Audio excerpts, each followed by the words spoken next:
Hi, welcome to Shakespeare Month, Discover Shakespeare Month 10. And this month we are going back to the history plays, everyone's favorite. So we're going back to actually what is believed to be one of Shakespeare's earliest, or maybe his first written play, if you are not going off of the Francis Bacon, he wrote Midsummer Night's Dream when he was a teenager theory. We are going from Henry IV, which we've already covered. We've skipped Henry V for now. We'll come back to that. And we're picking up with Henry VI. So just a little housekeeping note. Henry VI is 3 plays. There's part 1, part 2, part 3. And the version that I'm working from for this month is the BBC Hollow Crown. And they have condensed those 3 plays into 2 episodes. So since I'm working off that, this is kind of Henry VI part 1.5. So I'll tell you when actual part 1, what's covered there, but then I'll be going further than that just to match the Hollow Crown. And the reason I'm going with that is because the Hollow Crown, I think they're excellent. They do edit, so it's not the full text of Shakespeare, but I think they're really well done, and they're also widely available. So a lot of plays that I've been wanting to do, there just aren't video versions that I've been able to find to share with you, so I'm holding some back that I would have liked to have done already. But these ones are easily accessible. You can, read them digitally. They're probably at your local library.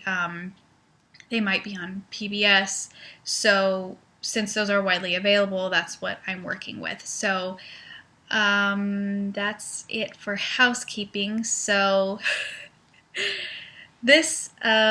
so Henry VI is covering the War of the Roses. So this is a decades-long period. I can't remember if it's 20 years. I think within 20 years, the crown changed hands 7 times. So it's a crazy time. And what's really interesting that Shakespeare wrote, this is pretty contemporary. So this is in the 1450s, I believe. So it's not that long before Shakespeare's time. And it was rare to write about recent history with kind of historical perspective at that time. Some people think that this is kind of like the first considered writing about recent English history that was done in such a manner. And also, to add another layer, this is just me rambling right now, to add another layer to it, it's pretty tricky when you're writing about the crown changing hands, who has a claim to the throne, when you have an heirless queen on the throne. And as in all my videos I say, I like to work with the Francis Bacon as Shakespeare, as Elizabeth I's child. I'm working with that theory, and it's fine if you don't, but it's really interesting for me to view it through that lens. So if you are Francis Bacon, aka Shakespeare, you know that Elizabeth, Queen Elizabeth, is your mother, who will never recognize you. You have a claim to the throne, but you can never, not only can you never claim it, you also have to reassure her that you are not a threat to her. So when you consider all that, it's pretty gutsy to write about any of the histories that he writes about. We went through in Richard II where Elizabeth was recorded to have said, know ye not I am Richard II. So this was definitely topical, political. It's not just, these dusty names that we think of now. This was very alive. So I digress. But the War of the Roses, which we will talk about more in the next video because it's so complicated, I'm still trying to figure it out. We're seeing the seeds of it here. And this is where the monarchy is changing hands and finally coming into the Tudors, which is the line that Elizabeth is from. So we all know Henry VIII. He comes a couple kings after this. Okay, so Henry V, Prince Hal from our Henry IV Part 1 and 2. Henry V, just spoiler alert since we haven't gotten there yet, we're skipping him for now, was a great king. He is the patriotic, mighty ruler of England, the ideal, and he conquers France. So he has victory in France. He's a great king. Everyone loves him. This play starts with his funeral, so his untimely death, and everything that he has done. We have characters talking about, what a great king he was, and what a loss it is. So we have earls or dukes or whatever. I'm just going to refer to them as their titles, and this part gets really confusing. We have two main guys who don't get along. In the beginning, we have Gloucester, and if you're watching the BBC Hollow Crown, that is the same actor that plays Lord Grantham in Downton Abbey. So if you watch Downton Abbey, you'll recognize him, and you can get a handle on that. And then we have the Winchester, the bishop. They don't really get along, which will be a continuing theme. They are wondering what to do now that Henry is dead. He has a son, and Gloucester is going to become the protector of the realm because Henry VI is a baby, so he can't do anything. So Gloucester effectively is running the country on behalf of Henry VI, and he's going to be a major figure in this whole play. So right as everyone's trying to figure out what to do with all this, now that Henry V is dead, they get news that France is acting up, and we're losing ground, and we've got to send reinforcements to keep this territory. So Henry V was king of England and France. England and France have, if you are aware of any time in history when they hated each other, it's because they were fighting all the time for hundreds of years. So reinforcements are sent. They have this valiant warrior, Talbot, who is kind of this symbol of the chivalry and the feudal system and the fighting for honor and for country. He fights in France. Meanwhile, in France, the Dauphin, Charles, is crowned king, and Joan of Arc is in this play. So that's somebody we know. And she's really interesting in this play also, because we're viewing her through an English lens, not a French lens. So Joan of Arc shows up and, says, hey, I can save France. She fights, this is not shown in the video version, but this is in the play. She fights the Dauphin one-on-one and is proven to be, ready to battle. So Talbot keeps this territory they're fighting, Orleans, I believe, and for now, but Joan of Arc is in the mix. And now we're back in England. Henry VI is 17, 18, so he is, becoming a full adult. He still has Gloucester, the protector of the realm, kind of telling him what to do. And Henry, we'll get into this later. It's not so much shown in this play, but he's another bad king, so think Richard II. He just kind of sucks. He's like, I don't know, he's an airhead, I guess, or is sick, or just has bad judgment. So basically what we're going to see is everything that Henry V fought for and gained for England, Henry VI is just going to piss away, basically. So you'll see the disaster coming. Okay, now let's get to the main fight or disagreement. So the War of the Roses, we have the red roses and the white roses, showing your allegiance to which house, to who you want to rule England, which is a very dangerous thing to do, because when a monarchy is, I mean, just think about it, how disastrous that would be. To not have a stable monarchy is really scary. Okay, so we have, coming back to England, we have Richard Plantagenet, and we have the Duke of Somerset. They're arguing about some legality. Richard Plantagenet has a claim to the throne. When his uncle dies, he tells him that his family helped Henry IV overthrow Richard II. And then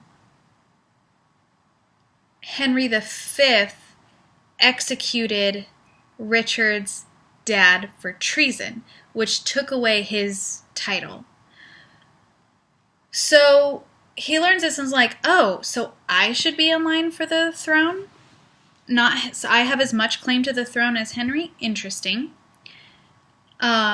Anyway, he and Somerset are having an argument. Richard picks a white rose, Somerset picks a red rose, and all the noblemen around them, they say, if you agree with me, pick a white rose. If you agree with me, pick a red rose. So the noblemen pick roses, and there are allegiances born, or shown. So this just goes to show that you have to be really careful with your fashion choices. So they start wearing red and white roses to court to show whose side you're on. So that's significant. Richard Plantagenet, he appeals to Henry VI for his title back, which Henry VI grants him. So he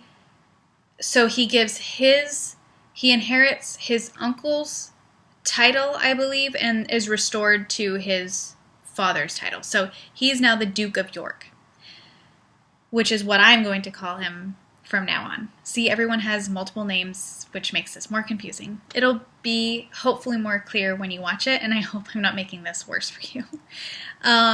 He's blonde in the BBC hologram. Okay, so maybe restoring his dukedom may not have been the smartest idea, but that's what happens. Henry goes to Paris to be crowned because he's an adult now. I don't remember why. Or if he was already crowned. But anyway, he goes to Paris. He's king of Paris and France and England. And there's more bad news in France. The French, with Joan of Arc, have captured Rouen, and then they were driven out by the English. Talbot with the Duke of Burgundy. So France was all, I don't know, not provinces, but they were all dukedoms. It wasn't one unified country back then, I don't think. So Joan of Arc flips Burgundy to be on her side, and that's not good news. The king hears of it and sends Talbot back to deal with all that. Then York and Somerset, so York is the white rose, Somerset is the red rose, they are arguing. The king tells them to make up. He tells them that, he doesn't know really what's going on, but what's going on with the roses and their disagreements, but he basically makes a huge mistake. He's saying, oh, it doesn't matter, we all need to get along, like these colors don't matter. And not knowing what he's doing, he picks a red rose and puts it on his lapel. So he didn't know he was showing favoritism by doing that. But York, that does not go unnoticed. So the king, in asking the two of them to get along, has them both send reinforcements to battle the French. But neither of them do. It's either a miscommunication or they're both too lazy. They think the other one's going to do it. So that results in Talbot being killed, and disaster. But York finally captures Joan after she has asked black spirits to help her, and they don't help her. So we all know Joan of Arc. We all know her as a saint because we see her through the eyes of being a saint and the eyes of being the savior of France. That is not the way to look at her in 1500s England. So she is portrayed as kind of both a saint and a witch. And definitely the English troops in the play refer to her as a witch and a whore, and they don't trust her. She's, they're not going to see her as a saint. She's a mad woman or in league with evil spirits. So she is captured by York, burned at the stake. She first, protests her innocence that, she is a virgin, and, heaven will avenge her for them, killing a pure, godly soul. Well, the flames are kind of getting close, and then she says, no, I'm pregnant. You can't kill a pregnant woman. And they're like, we don't care what you say, you're dying. So she dies. And it's just really interesting if you've only ever seen Joan of Arc as, the saint, as she's known, to see her through the lens of 1500s England, or, England at that time, when, she was either crazy or evil or maybe both. Or you just hated her because you hated France. So that's, I think, a really interesting part of this play. Okay, now, this gets confusing. So since they're on the same side, I'm going to go with the BBC's, I think, amalgamation of this. We have Suffolk, who is on Somerset, the Red Rose's side. In BBC, it's all Somerset. So in real history, we have Henry VI's queen aligned with Somerset. So that's when I first was researching this, and I'll talk about that a little bit later. That was one of the first things I, to hang on to. So Suffolk or Somerset in this BBC version come upon and capture Margaret of Anjou, some French noblewoman who he thinks is like really foxy. But since he's already married, he thinks, hey, why don't I woo you for Henry? You can marry the king. Thinking, I believe, that he can either have an affair with her or be in her good graces. So if he can get her to control the king and he's in league with her, he'll effectively have power. And the way this is done in the Hollow Crown, it's like he's pretty smooth. It gets a little soap opera-y, which I don't mean it as a slight. It makes it pretty interesting. So Henry is already semi-betrothed to a French princess, which will kind of smooth things over between England and France. But Somerset, in the filmed version, convinces him to marry Margaret, who is just some noblewoman who's like not that high up. Henry agrees, but what makes all the noblemen pretty upset is that they lose French territory in this deal. So territory that they would claim for England, they're going to leave in France's control. And also she comes with no dowry. So there is no political advantage to marrying this girl. But he does it anyway, which is just on Somerset's description of her. So this takes on, that's a huge mistake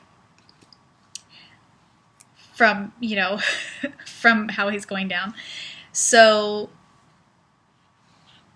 yeah, that would, I would think that would make you mad if Henry V was this great king who had all this control of France, and then his son is just like, meh, France, we can lose everything that my father fought for and gave to us. That's not good. So Margaret comes to marry Henry. And that is the end of the part 1 play. But we're going forward with this Hollow Crown. So we're going to go into part 2. So the historical Margaret, her mother, was a duchess, I guess. A duchy is what they controlled. Her mother effectively ruled whatever they had, their land. So she was used to seeing a woman in charge. Henry VI, pretty useless. So she's, going to try to wield some power. But we have Gloucester, Lord Grantham, the protector, who's kind of controlling Henry. He's basically running the country. His wife, Eleanor, basically carries herself like she's a queen. So right away, Margaret does not like that. She points it out to Henry that, look, this lady, she holds herself like she's a queen. She talks about how her dresses are more expensive than all of mine put together, and that's not good. So they have this rivalry going on, which is pretty well established in this film version. Okay. Meanwhile, Eleanor, Gloucester's wife, is what I like to call a failed Lady Macbeth. She tells her husband, you could rule. I have dreams of us ruling. I see it. And he is a little horrified. Like, you've got to shut up about that. You can't say something like that. Well, it turns out that she, in the film version, it shows her using voodoo, which I don't know if they would know what that is back then in the 1400s England. But she is basically consulting some dark forces to try to bring ruin upon Henry VI.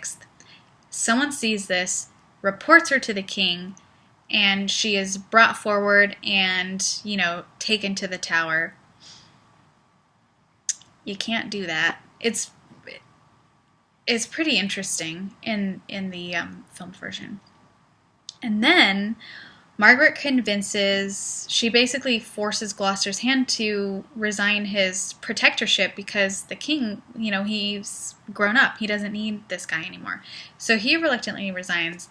Then Margaret, Suffolk, Somerset, they call him to a meeting of Parliament, whatever. They ambush him, accuse him of treason. He protests his innocence, but he is taken to the Tower.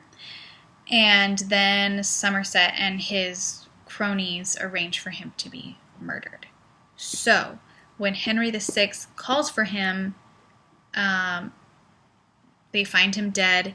He banishes Somerset and Suffolk, and I forget who else, whoever's in league with them. These are all the Red Rose people.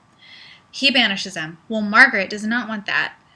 In the film version, at least, they're very clearly having an affair. Historically, Somerset was her guy to kind of wield power through. So she convinces Henry to reverse his banishment of them. And that infuriates York. So York kind of throws down and says, you know what? I have a claim to the throne. And now there's it's like an open rivalry between the House of Lancaster, which is King Henry VI, and the House of York, which is York, the White Roses. So Somerset is kind of mixed in with the king for now. And I think that's where we end. So we're kind of partway through Henry VI Part 2. It's very confusing. I guess in the play, the stage play, I kind of glossed over, as this Hollow Crown does, a lot of the military. There's a lot of, the French are overpowering the English, but then the English, they squeak by in the last minute and they keep, Orleans. And it goes kind of back and forth. And the whole... And also, Shakespeare's kind of criticized for having a lot of combat on the stage and not just talked about, as in some of his other plays. It's more like lofty to just describe the battle. Oh, for a muse of fire. which is Henry V, which we'll get back to later. But people saying, okay, this is one of Shakespeare's early plays. We just went through Titus Andronicus, which is very violent, which is very crowd-pleasingly for that time violent. So maybe he knew what he was doing, where all the battles, would, look at all the superhero movies we have. It's like 30-minute action sequences with no substance. So these plays, if they're excitingly staged, would have been pretty marvelous at the time. So you're seeing these battles. It's pretty, it gets bloody, and that would be entertaining for an audience at that time. And maybe that was part of like cementing his popularity. Who knows? Which is, Shakespeare's so mysterious. But anyway, there's a lot of the battles, and Talbot is this military figure who it kind of might represent, what I was saying a little bit before, the kind of the valor and the chivalry of, the patriotic Englishman. And now what we're getting to is just power plays. We have Gloucester and Winchester from the beginning, then we have Somerset and York, and it's all just selfish. It's individual politics. It's not for God and country. So it's a real turning point. We will get into more in the next video, but I didn't want to do it all at once. So that is where this Hollow Crown goes into, and that is where we will stop, I think. I'm linking below. There's a documentary, if you're interested. I have to get a handle on it, and you can see that I'm not familiar with a ton of English history. Of course, I know, kind of a lot about Henry VIII. That's pretty standard if you learn kind of any, and Elizabethan England, obviously, if you're studying Shakespeare. But this stuff, it really helps for me to get a historical context and then get into the play, because it's just a lot of dudes with different names, and some of them have more than one name, so it gets really confusing. I hope I haven't made this worse by this video, but I'll link below, or in the playlist. I have a playlist for each play. I'll link below the BBC documentary about the War of the Roses. There are several parts, but there's one pertinent to this one, so I will link that, and link versions of the Hollow Crown that you can rent or digitally on the Shakespeare's Globe, which I've recommended several plays through there. So if you like that, I haven't gone through those ones for this play, but those are available. And we will pick up with Henry VI Part 2, which is actually Part 2 and 3. So we're doing 3 plays in 2 months. So we'll pick up there. We'll make sense of this whole mess, and we'll see how we end up.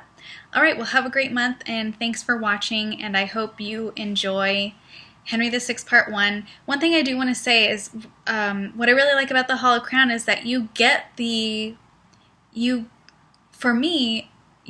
little interpersonal conflicts and the pettiness, which is easier to read than the language is to hear, because we see that all the time. Like I said, some of it is kind of like a soap opera. And there's a part where somebody slaps somebody else that's like pretty good. So it's pretty entertaining to watch, I thought, more than I was expecting, because I have no familiarity with this play. The War of the Roses has just gone over my head till now, so this is something I'm enjoying learning about. When Joan of Arc showed up, I was like, oh, this is the one that she's in. So it's really interesting to see her from this not saintly perspective. And it's kind of both and neither. So it's definitely through an English lens. Anyway, I will stop now, and we will pick up next time with Henry VI Part 2 and 3. All right, take care. Bye.